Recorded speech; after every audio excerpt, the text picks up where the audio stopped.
Hello, trading is closed on February 8th, 2018. Last night I was looking for lower prices. This was my price target, 2619.84, and they had printed and was support. The ideal situation would have this print before the first hour was over. It didn't print within its preferred time frame, but I think I should get credit because it did print.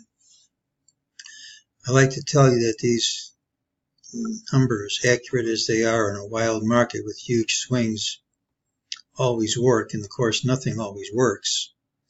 You just have to get something that works more time than not and limit your losses on those occasions when they don't work as well as you want them to. Anyway, let's look at tomorrow's trade. It's a day, I believe, with an early high and a late low. It has a tendency to drop into the close near its low. But that's a tendency. It doesn't have to do it, and it doesn't preclude us from gapping up first. Now, I know what the technical analysis has to say about tomorrow. What I don't know is if it's going to work. When you're in free fall like this, sometimes the market ignores all the indicators and keeps on dropping. But you all know what I think about having a wall into the close. It tends to indicate panic selling, and often it's met by gapping up the following day. The gap typically fills soon thereafter. We undercut this low. Though with moves of this magnitude, you have to be alert for what can happen. It's easy to count 5 waves down, and you can see if you take twice the height of wave 1, you get your wave 5. So even though I'm certain it's not the only count, it certainly is a credible one. During the day, MEJT said this rally was a false move and prices would retrace, which they did.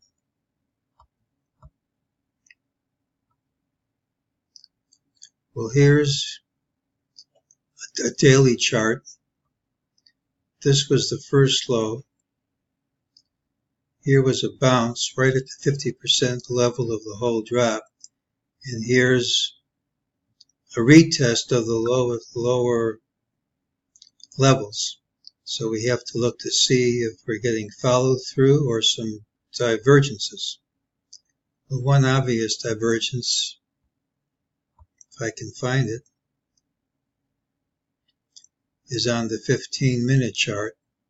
Doesn't always work, but there's your MEJT showing divergence there. I think it's more important to look at the daily chart. While the market was making a new low, the new highs versus new lows didn't even come close. And here's one of my favorite indicators, if I can find it. This is the McClellan indicator of the NASDAQ, which hit a low under its lower Bollinger Band and is over it. And this gives a buy signal, which can be pretty good, especially when you're oversold like this.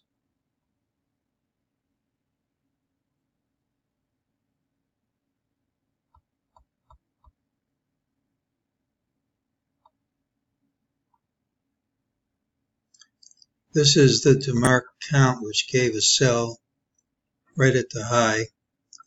There is support at the TDST lines, and it goes to 1 bar under the line, but it's right at the line too.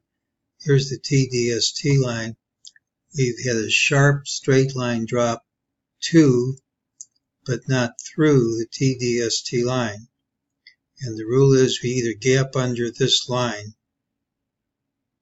which is support, or the support tends to hold, at least on the first attempt.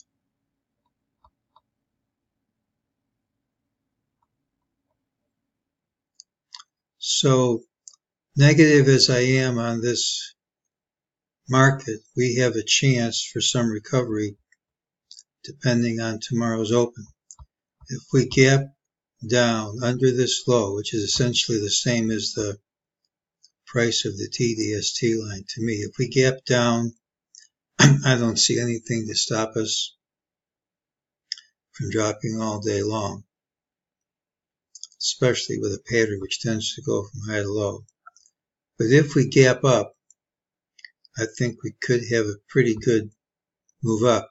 And if we gap up over this consolidation right before the final drop, it would show this drop was weak hands selling with abandon, the public selling with abandon. If we gap over that high, it would show this was just professionals loading up on stocks, and gapping up over this high would have a strong tendency to rally all day long. So we'll have to see how we open tomorrow. One final word, trying to call lows in a market right near a major high is a very risky thing to do. Sometimes the market ignores all this analysis. So if anybody wants to play the long side, I would be certain to have a stop, because if this doesn't work, you're going to get yourself killed. But there's a good chance for gapping up tomorrow. And of course, gapping under this low as bombs away on the downside. And that's today's call.